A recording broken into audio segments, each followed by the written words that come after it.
আল্লাহু আকবার, আল্লাহু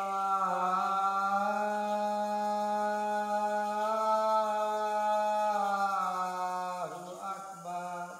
প্রায় ৬০০ বছরের ইতিহাস কাঁধে নিয়ে দাঁড়িয়ে আছে মসজিদবাড়িয়া শাহী মসজিদ।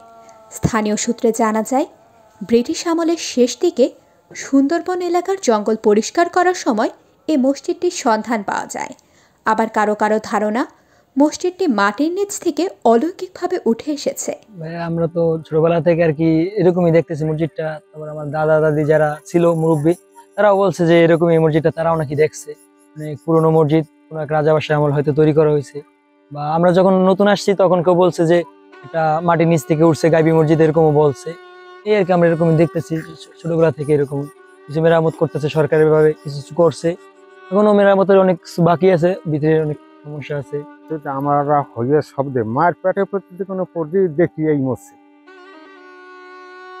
এর মধ্যে আমরা জানি একিম সাহেব এবং কালা সাহেব মাজারা করে শাহী মসজিদ ৬ নম্বর ইউনিয়ন। এই ইউনিয়নটাই এই মসজিদের নামে চলে। দক্ষিণাঞ্চলের প্রাচীন মুসলিম স্থাপত্যের একমাত্র এই নিদর্শনের অবস্থান পটুয়াখালী জেলার মির্জাগঞ্জ উপজেলা সদরের ১৫ কিলোমিটার দক্ষিণে। মসজিদটির গায়ের একটি শিলালিপি থেকে পাওয়া তথ্য অনুযায়ী, স্বাধীন বাংলার ইলিয়াস শাহীর শাসনামলের শেষের দিকে খানি মুয়াজ্জম উজিয়া খান ১৪৬৫ খ্রিস্টাব্দে এই মসজিদ নির্মাণ করেন। আর এই মসজিদটির নামানুসারে স্থানীয় গ্রাম ও ইউনিয়নের নামকরণ করা হয় মসজিদবাড়িয়া।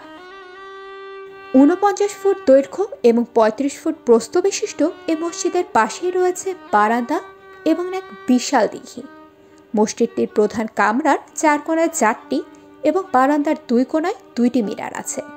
প্রায় ৬.৫ ফুট চওড়া এই মসজিদের পূর্ব দিকে ৩টি এবং উত্তর ও দক্ষিণে ৪টি করে দরজা রয়েছে। আসসালামু আলাইকুম রহমতুল্লাহ। আমি মোহাম্মদ ইব্রাহিম খলিল, এই মসজিদের ইমাম। এই মসজিদ প্রায় ৭০০ বছর আগের মসজিদ। এই মসজিদ অনেক পুরাতন মসজিদ। আপনি দেখতে পাইতেছেন এই মসজিদে দূর দূরান্ত থেকে অসংখ্য মানুষ আসে দেখাশোনা করার জন্য, অনেক অনেক মানত করে, মানত পুরো করার জন্য আসে। এই মসজিদ অনেক আগের মসজিদ। এই মসজিদ অনেকে দান সদকা করে এবং অনেক দর্শনার্থী দেখাশোনা করার জন্য আসে। সনি অফিসারের কাছে, ডিপার্টমেন্টের কাছে ১৪৬৫ খ্রিস্টাব্দে হযরত রুকনুদ্দিন বারবাকশ আমলে খান উজিয়া খান ওনার দ্বারা নির্মিত ১৪৬৫ সালে। আর এই জায়গায় আছে আপনার মসজিদের দক্ষিণ পাশে আল্লাহ অলির মাজার। আর দেশ বিদেশি লোক, বহুত লোক মানত করে, দেশ বিদেশে অনেক লোক আসে, মাই ছাগল গরু সিংড়ি শাক অনেক টাকা পয়সা মানত করে। প্রতিদিন এলাকার বহু মানুষ এই মসজিদে নামাজ পড়তে আসেন।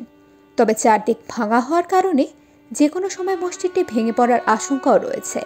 মসজিদটির বর্তমান অবস্থা অতটা ভালো না। মসজিদটি আশু মেরামতের দরকার। আশেপাশের রাস্তাঘাট জীর্ণ শীর্ণ, এগুলো সংস্কার করা দরকার। মসজিদের যোগাযোগ ব্যবস্থা ভালো না, চতুর্দিকে রাস্তাঘাট ভালো না। যাতে রাস্তাঘাট হয়, এই জন্য সরকার বাহাদুরের কাছে আকুল আবেদন। প্রত্নতত্ত্ব বিভাগের অধীনে থাকলেও দীর্ঘদিন সংস্কার না হয় মসজিদটি হারাতে বসেছে তার ঐতিহাসিক সৌন্দর্য ও ঐতিহ্য। তবে মসজিদের ঐতিহ্য ধরে রাখতে সকল প্রকার সহযোগিতা দেওয়ার কথা জানান জেলা প্রশাসক। আমরা আবার প্রত্নতত্ত্বের সাথে যোগাযোগ করব, তারা যদি আমাদেরকে বাড়তি কিছু ফান্ডের ব্যবস্থা করে। কারণ আপনি বুঝতে পারছেন, ভালো কিছু করতে হলে বা মানসম্মত কিছু করতে হলে, সাস্টেইনেবল কিছু করতে হলে আপনার অবশ্যই ফান্ডের প্রয়োজন। আর যদি তারা আমাদেরকে প্রয়োজনে বরাদ্দ দিতে না পারে বা সাফিসিয়েন্ট বরাদ্দ আমরা না পাই, সেক্ষেত্রে আমরা লোকালি কীভাবে যতটুকু ম্যানেজ করা যায় সেটা দিয়ে আমরা যেটা আবশ্যিকভাবে যেটা না করলে না, সেই কাজ সংস্কার কাজগুলো আমি খুব দ্রুত করে ফেলবো। আমি ইউনো সাহেবের সাথে কথা বলেছি, আমাদের নতুন যিনি ইউনো সাহেব দায়িত্ব গ্রহণ করছে, তিনি দ্রুত ব্যাপারে প্রয়োজনীয় ব্যবস্থা গ্রহণ করবেন। মসজিদটি দ্রুত সংস্কারের মাধ্যমে বাংলাদেশের মুসলিম শাসনের ইতিহাস এবং ঐতিহাসিক নিদর্শন আগামী প্রজন্মের কাছে তুলে ধরতে সরকার দৃষ্টি দেবে, এমনটাই প্রত্যাশা স্থানীয়দের।